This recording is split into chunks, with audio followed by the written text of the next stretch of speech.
So tonight finishes up this series. Next Wednesday night, there's no class, no Wednesday night class. And then I guess in 2 Wednesdays we'll be back. Right? Yeah, I think that's right. Yeah. And I think at that point we'll start a little series out of Galatians, the book of Galatians. So yeah, so we're finishing up these 12 days of Christmas. The title is 12, but we're only looking at six days of Christmas. So we've looked at Christmas Day and Christmas Eve and the arrival of Christ. We've looked at the Feast of St. Stephen and Boxing Day on the 26th, and the connection between Christmas and caring for people in need. The third day, the Feast of St. John the Evangelist and the cosmic themes of light and life. The fourth day, on the 28th, the Feast of the Holy Innocents and the theme of caring for children, including the child within us. The eighth day, the Feast of the Holy Name, Jesus at the temple for his circumcision, the naming of him as Jesus, and the meaning of the word Jesus, the Lord saves. And then, so tonight we take up day 12, at least in some traditions, which is Epiphany, January 6th. So it'd be the close of Easter, of Christmas for many churches, for some churches, sort of the start of Christmas. But Epiphany is what we're talking about. I've drawn material from lots of different sources for this. So an article a few years ago by Greg Lanier, another article 2016 in Christianity Today by Chad Ashby, a New York Times piece on how Epiphany is celebrated around the world, an article by Rick Brannon on the gifts of the Magi, and a very interesting piece by 2 authors looking in art history and the story of the Black King among the Magi. So we'll touch on all of those, as well as one little piece here from an introduction, engaging the Christian scriptures, and introduction to the Bible. So just getting into it for Christians around the world, the official end to Christmas is January 6th. Epiphany, the 12th day of Christmas, generally commemorating how a star led the Magi, or 3 kings, or wise men to baby Jesus. And countries celebrate on the evening before and on the actual day of, so January 5 and January 6, with parades, decorative floats, people in costumes, kings bearing gifts, light and music shows, clowns and jugglers throwing candy to the crowd. So it's a big deal in a lot of countries, and totally ignored by most of us in this country. But I do think it's helpful to know that it is a really big part of the global populations. Is it more as South America? There are big Orthodox as well. yeah. Mm-hmm. I mean, it's very big in Mexico. Mm-hmm. Yeah. So here's some pictures from the New York Times piece on Epiphany being celebrated around the world. So this is a scene of a 12th night procession in Spain. Animals, people dressed up. One of the wise men there at the front of this procession. Lots of children around. This is from Bulgaria. Orthodox Christians diving into freezing water to retrieve a wooden crucifix, a tradition dating from Byzantine times. So we could resurrect that, go down Long Island Sound And I'll throw the crucifix in. I Thank you. Some traditions survive, I don't understand. think that was. Well, they're doing it. That one deserves to die. Yeah. Yeah, I could use my bow. Yeah. there we go. See? Cast the net. Yeah. Very good. This is a fireworks show in Madrid on the 12th night procession, City Hall fireworks. So, you know, something like our 4th of July. Colors. This is from Mexico. Rosca de Reyes, It's a sweet bread baked into a ring to resemble a crown. You got to really work to make that look like a crown. But there's a baby figure hidden inside to represent the Holy Family's need to hide from King Herod. So, and you see all the people there and the balloons and very festive occasion. So, Ask Carolina, the Honduras. yeah, Celebrates that. it'd be interesting to know. Reminds me of king cake at Christmas. I know, yeah, Yeah. yeah, it does. Interesting. So for most of us, much of what we sort of commonly know probably comes from the song. The text in Matthew 2 and the song "We Three Kings of Orient" are, which unfortunately passes along all sorts of misinformation about these folks. So let's just take up a number of questions. How many were there? Off the top of your head, how many were there? Wise men or kings or whatever you want to call them.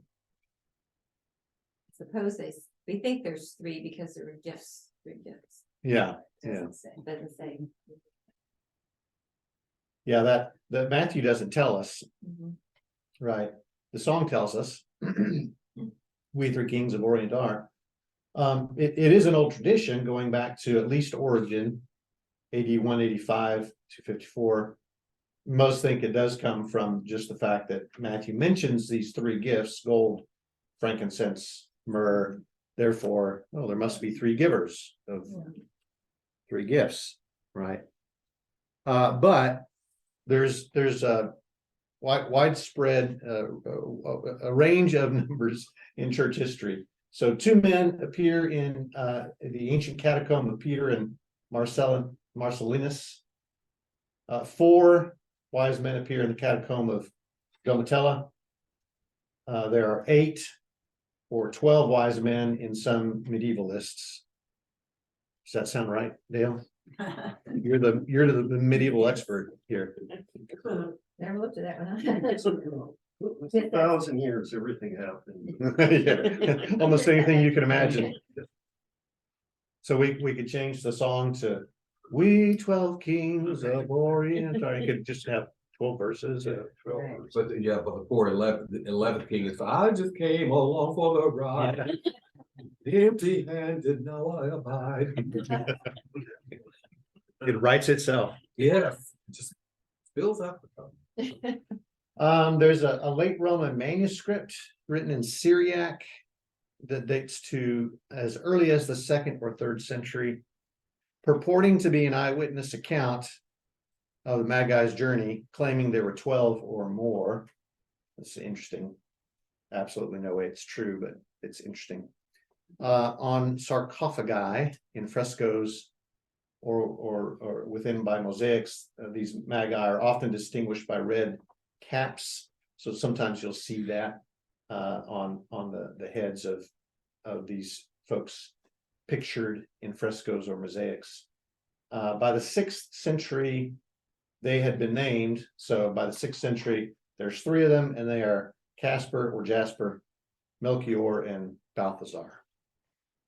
Great kingly Oriental names, right? Right.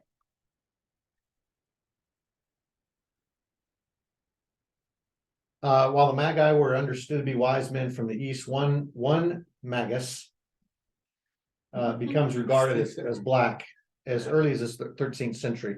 So in terms of how these wise men are portrayed in art, by at least 13th century, one of them is portrayed as black. Art historian Paul Kaplan explores this. Balthazar is the one that's portrayed as black. Becomes much more common in European art in the next 2 centuries. And eventually he's linked to Ethiopia, Africa, and the East. So here's a pretty common portrait of Balthazar. This is from Adoration of the Magi, painted in the 16th century.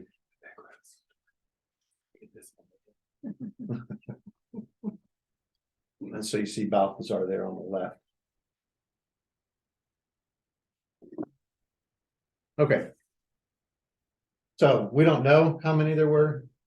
We know there were 3 gifts, but we really don't know how many were. What were they? In your mind, who were these guys? What were they? What did they do?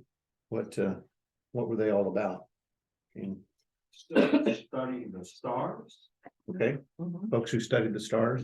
Astrologers. Yeah, I think astrologer is an unfortunate term though.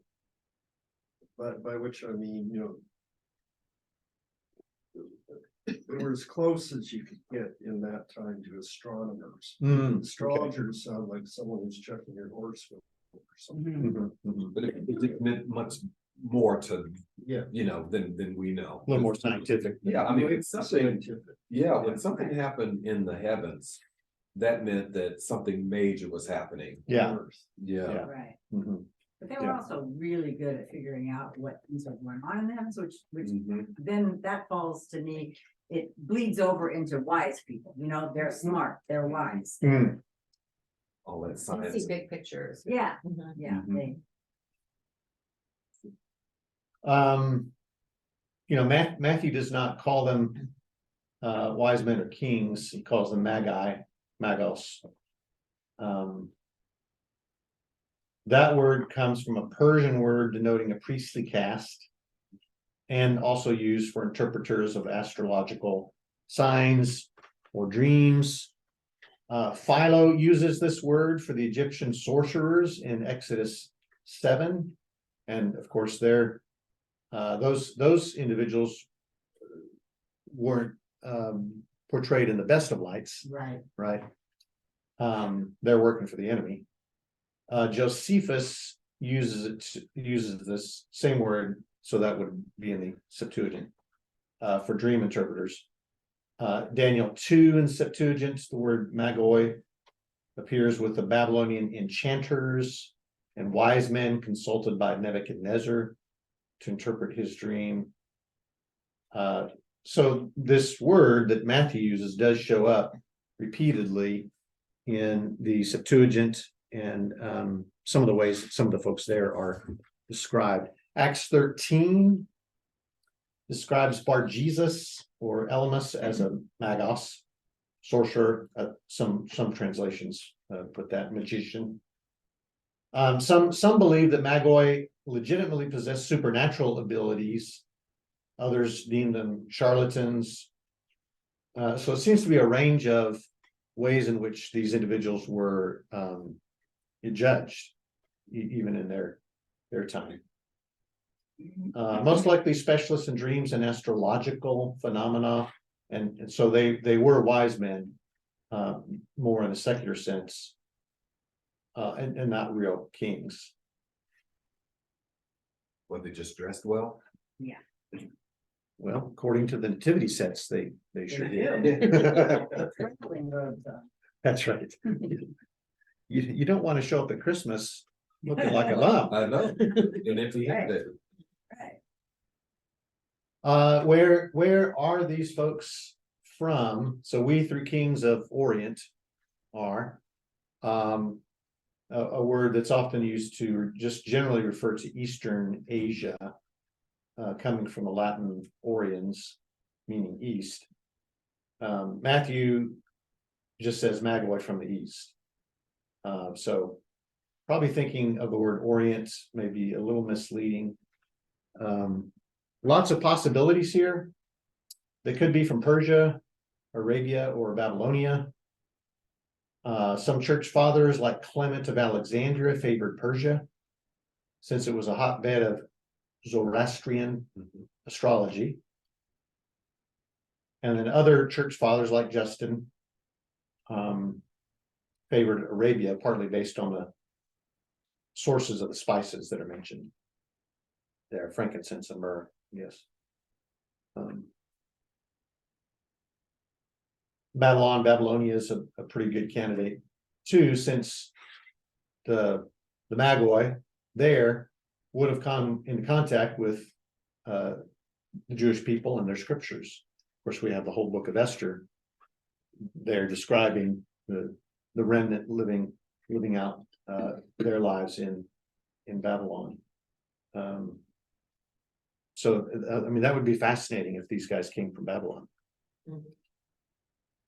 And of course, Persia and Babylonia being somewhat infamous in Jewish history because they're both places of a captivity and at least some anti-Semitic perspectives there.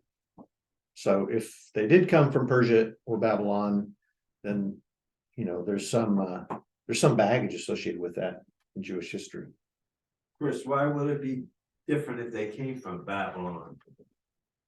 Like you mentioned. Well, so I mean, you have the nations of Assyria and Babylon taking Judah and Israel away into captivity, right? So in Jewish history, both of those nations would have been looked at as enemies. Yeah. Right? Yeah. Oh, Enemies of the Jewish people and of God. Whereas there's some Jewish people that stayed in Babylon though, even after Yeah, they yeah. returned. Yeah. So there'd be, I don't know, it seemed like to me could be still an interest of things that was happening in. Largest Talmud will come from there. Yeah. Yeah.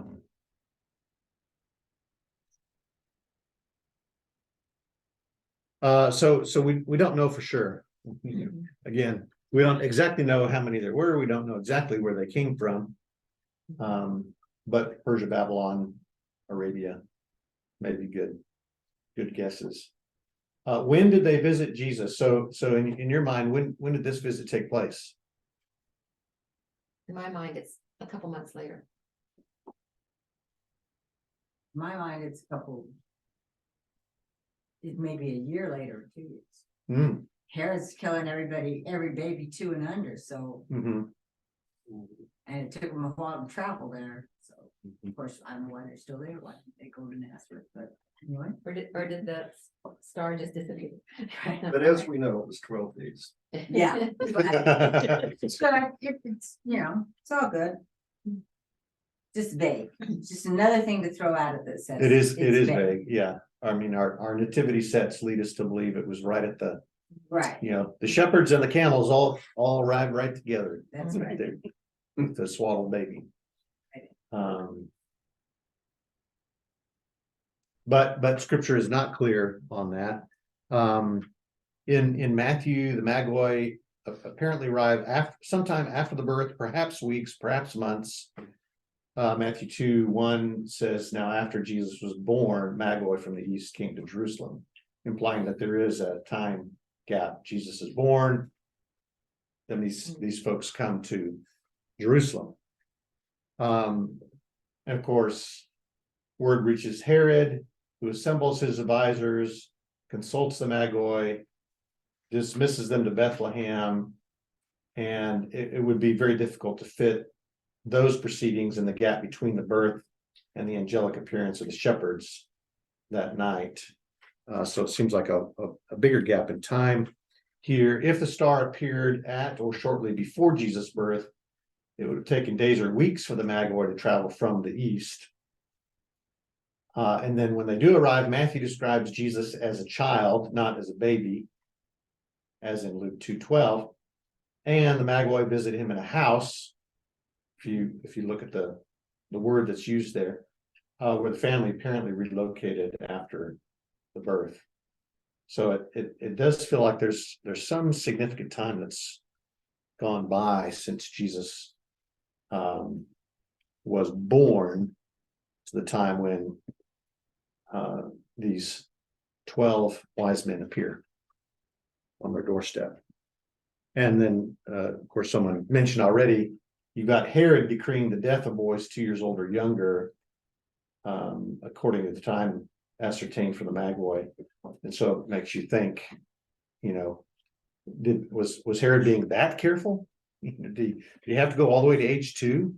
And if not, then it feels like Jesus is a little bit older there. Yeah, it seems like he wanted to get good margin, Yeah, you know. right, on this cancer. Mhm.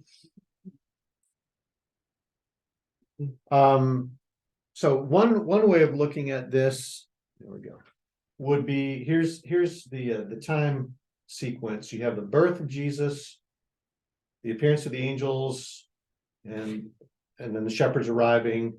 You have the circumcision and the naming of Jesus, his presentation at the temple, then the visit by the Magoi, then the flight to Egypt, and then the resettlement in Nazareth.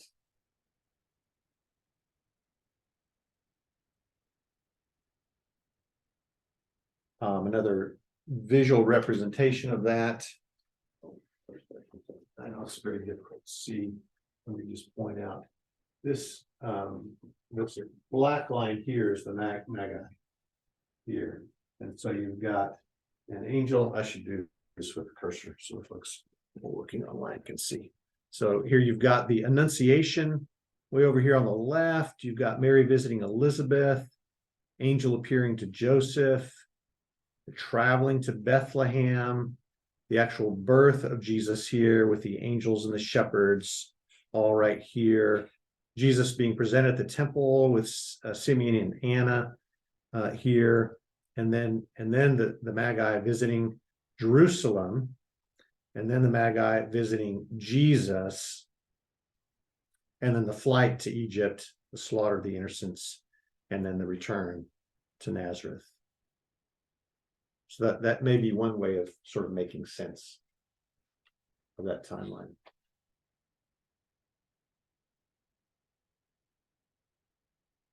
The guy must have been enough, huh? Herod, Yeah. Mhm. well, You can, Didn't have what we know of him, Yeah. he was pretty crazy. yeah, like another Hitler thing. Yeah. Yeah, Mhm. yeah. No, Why did the star prompt them to go to Jerusalem? Why upon seeing a star go to Jerusalem looking for he who has been born King of the Jews? So the hymn that we sing seems to envision the star kind of floating along, westward leading, still proceeding, Mhm. guiding them from the Orient all the way to Jerusalem. But Matthew's account really doesn't say that. It's more like something like that happened on the short trip south to Bethlehem, from Jerusalem to Bethlehem. They're following that star, but Matthew doesn't necessarily say that they're following the star from the east to Jerusalem. So you have to try to make sense of all of that and how they make their way to, why they make their way to Jerusalem. Eddie mentioned earlier, astrological wonders were understood to accompany political events. So there's stories about a star landing in what becomes Rome, a star presaging the destruction of Jerusalem. And you know, you read through histories in antiquity, and there's always some kind of astrological phenomena happening. You know, even to the point where they were, you know, these people were very sophisticated in watching the stars and things, and they got really good at even predicting comets and things. Mm-hmm. And if they saw, if a king found out there was a comet coming, that meant that his reign was about to end, and he would literally make someone else king during the time of that comet, and then take the reign back over. I mean, it's real. It was that important. It's almost like a self-fulfilling prophecy. Yeah, Right. seriously.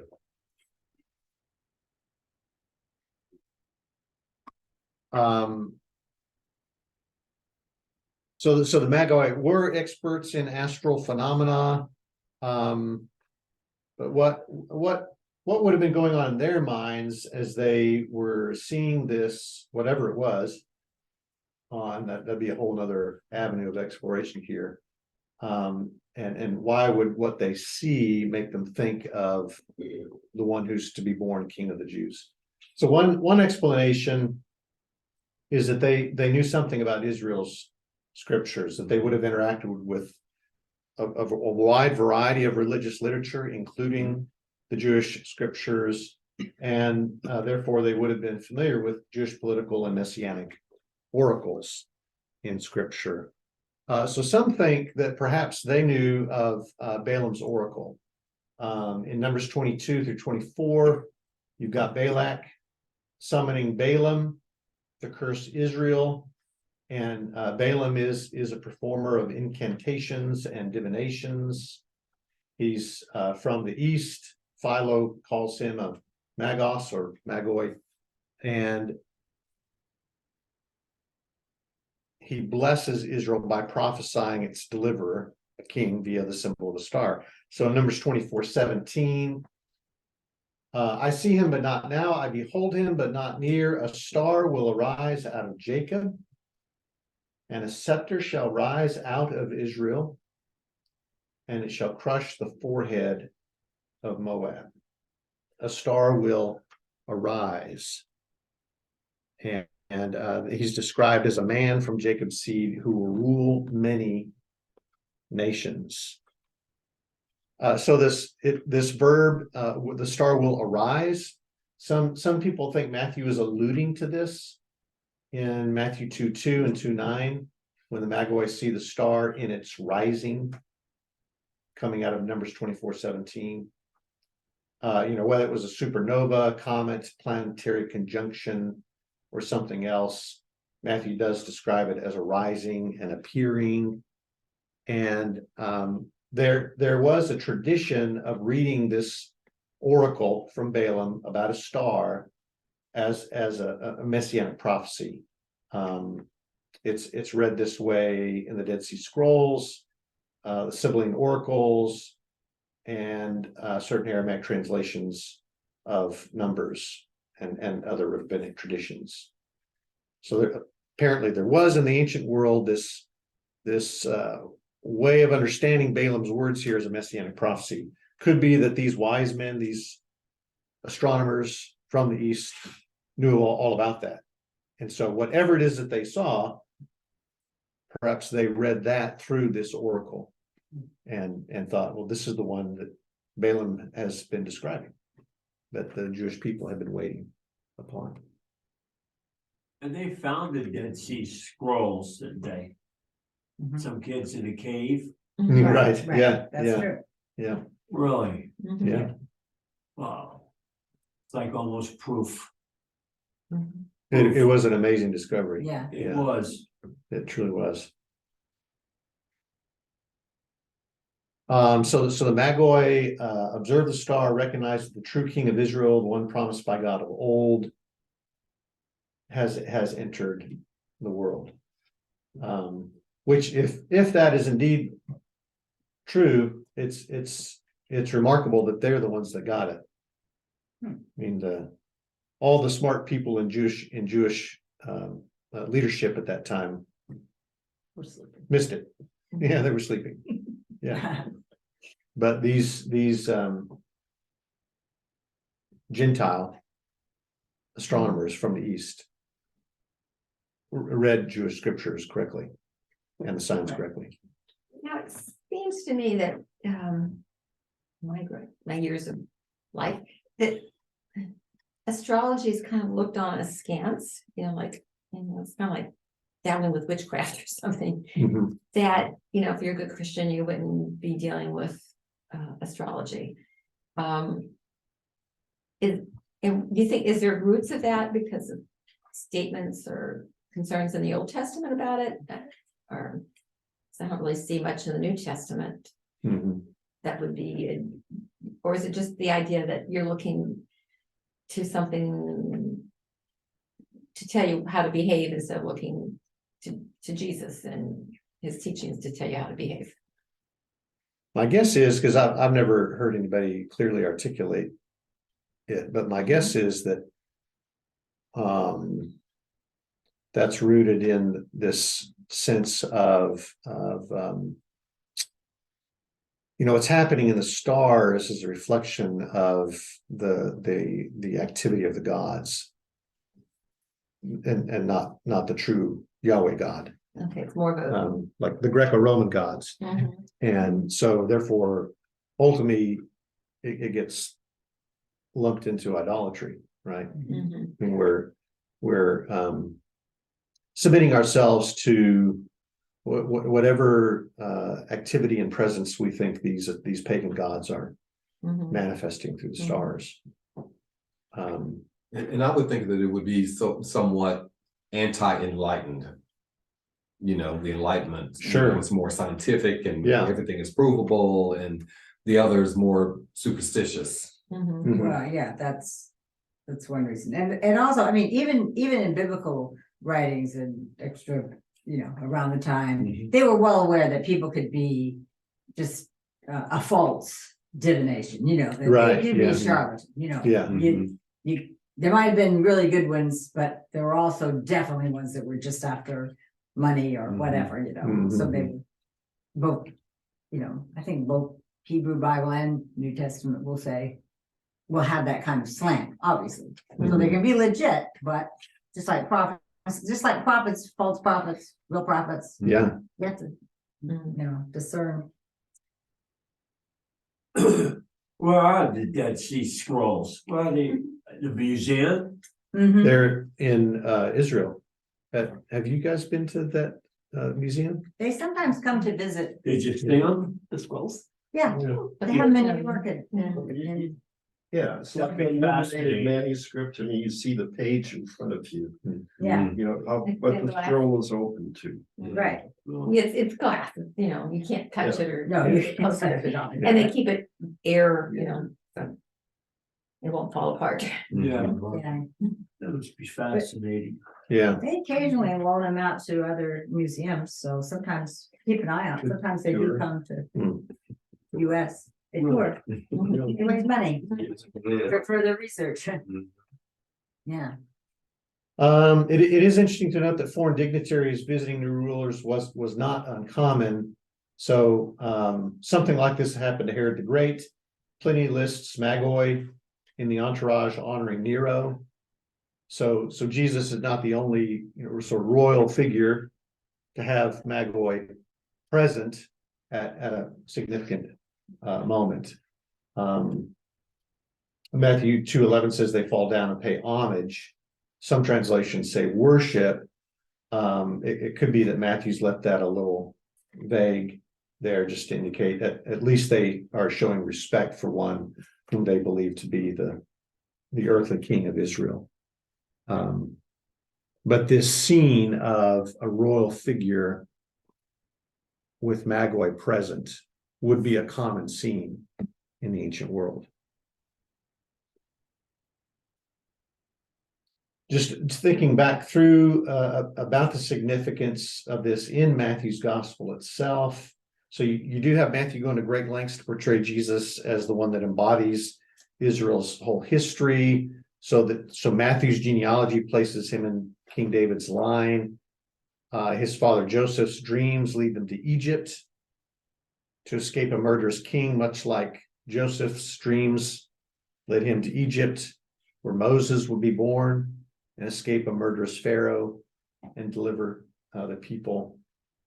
In this way, God said, "Out of Egypt I have called my son." So Israel's God's firstborn culminates in Jesus as God's true firstborn and deliverer. So Matthew's telling the story in a way that helps us see Jesus as having ties to the entire history of Israel. And as Matthew proceeds to recount in the rest of his gospel, the bulk of Israel in Jesus' day would reject him as their deliverer and king. The nativity anticipates death. The myrrh of the Magoi points to the cross and the tomb. Israel's leaders who knew the scriptures wanted nothing to do with the star arising from Jacob. Instead, it is thoroughly pagan Gentiles perhaps from a nation that had held Israel captive, who alone read the scriptures rightly and come to herald the true king. In responding to a starry light and bringing gifts, these Magoi fulfill scripture in another way. Every phrase of Isaiah 60 reads like a script for Matthew's scene. The nations are represented by the Magoi responding to the rising of the Lord with gold and frankincense and good news or praise and worship. There's a Latin writer, Hilary of Poitiers, AD 315 387.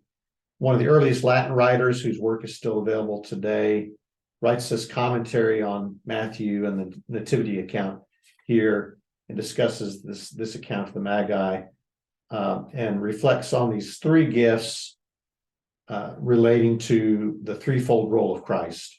Christ as King, Christ as God, and Christ as human. So the gold proclaims Jesus as King. The incense proclaims Jesus as God, or in other interpretations, at least his priestly role, incense. And then myrrh proclaiming Jesus as man. And so you have these wise men testifying to sort of the whole breadth of what Jesus will do, who Jesus is, King, God, and man, all wrapped up in one. In addition, these gifts seem to be somewhat standard gifts to honor a king or a deity in the ancient world. Gold is a precious metal, frankincense given as a perfume or an incense, and myrrh as generally just anointing oil. So it wouldn't be uncommon for these three gifts to be given to someone very important in the ancient world. There's an ancient inscription in which King Seleucus offers these items to the god Apollo at the temple in Miletus. And then Isaiah 60 again mentioning gold and frankincense here, all of which just sort of points to the broader symbolism of these gifts. This is what you do to someone who really matters in the ancient world. And I think most importantly here, all of this it foreshadows Gentile inclusion in the ministry of Jesus and the community of God. So again, as we look at what Matthew is trying to do here in the first few chapters, he's anticipating the inclusion of Gentiles for salvation, which begins with the introductory statement that Jesus is the son of Abraham. God's covenant with Abraham wasn't limited to the people of Israel, but this promise that he would be the father of many nations, all families of the earth would be blessed through him. So Jesus' connection to Abraham already makes us think, leads us to start thinking of the way in which all families, including the Gentiles, will be blessed through him. It's also present in the genealogy in Matthew, which includes non-Israelite women, Tamar the Canaanite, Rahab the Canaanite, Ruth the Moabite, Bathsheba, the wife of Uriah the Hittite. So Gentiles are part of the lineage of Jesus, another important part of this Gentile inclusion. And then sort of coming to a point, the motif of Gentile inclusion appearing in this account of the Magi, the wise men, when Gentile astrologers interpret a star signifying the birth of Jewish king, and they offer gifts and pay homage, all of which stands in stark contrast to Herod and the Jerusalem leaders who respond with fear and conspire to kill the Messiah. And I think ultimately, for me, that's why this 12th day of Christmas matters, because it feels like it's the one day given over to celebrating the inclusive nature of the birth of Christ, that he has come for all. He is the king for all. And the presence of these extraordinary individuals by the side of Jesus testifies to that fact.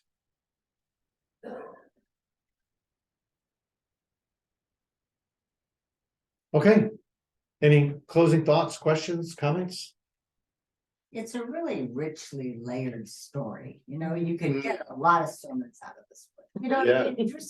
And people have over time, and that's one reason why we keep them too, is because it's just a lot, like said from Mhm. Isaiah 60, and Matthew was thinking of that.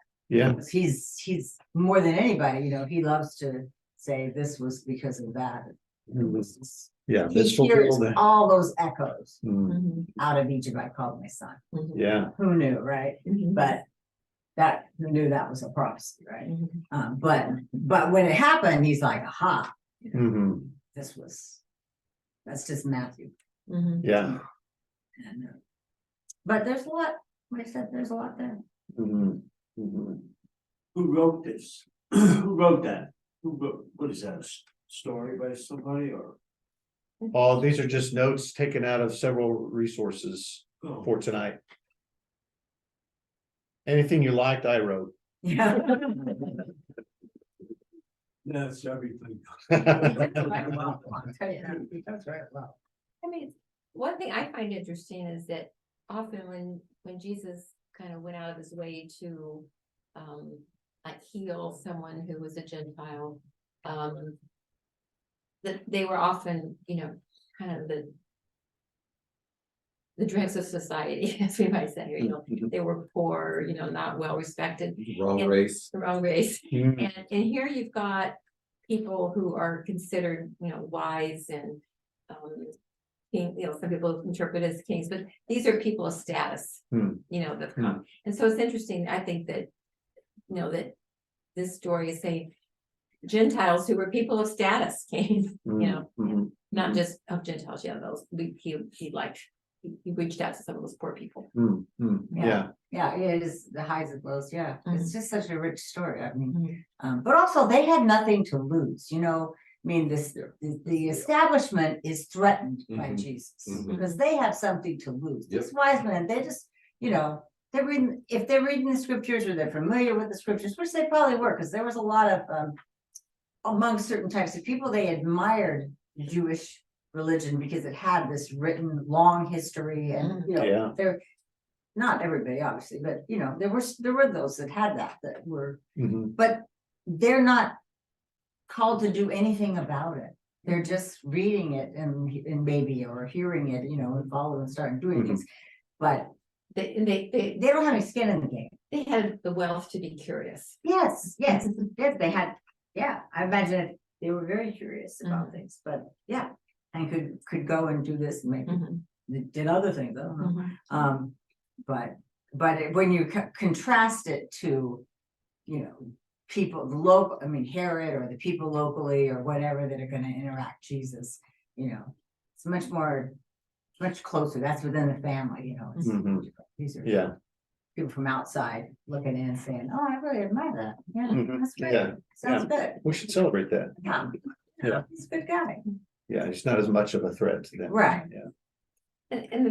To me, it's always curious that these wise men were, wise enough to, aside from their wealth and their status, that they could see, they just go like, oh, we must have found, no, we must have not found the right thing, to go to, very humble situation and see that this baby was actually, what? Why didn't they just have that response of like, I guess that makes sense. Because because the stars said it, Yeah. you know. But it's just like it wouldn't have fit any of their imaginations. Well, And so wasn't it great that they were able to accept, See past they that. could accept it. Yeah, I sit here, wondering about the logistics of it, because we picture these three people or whatever, an entourage. And their entourage. On camels just looking up at the sky, but Right. if these people were as serious about the stars, they had instruments and things, I'm Mhm. thinking, and how did they know when to stop? Mm. And it hits, thinking that the star was like this way, make a left Right, at Albuquerque and going up. Stop in Jerusalem first, and Yeah. then go there. Yeah, and of course they're talking to Smart enough to people go back too. another way. Yeah, yeah.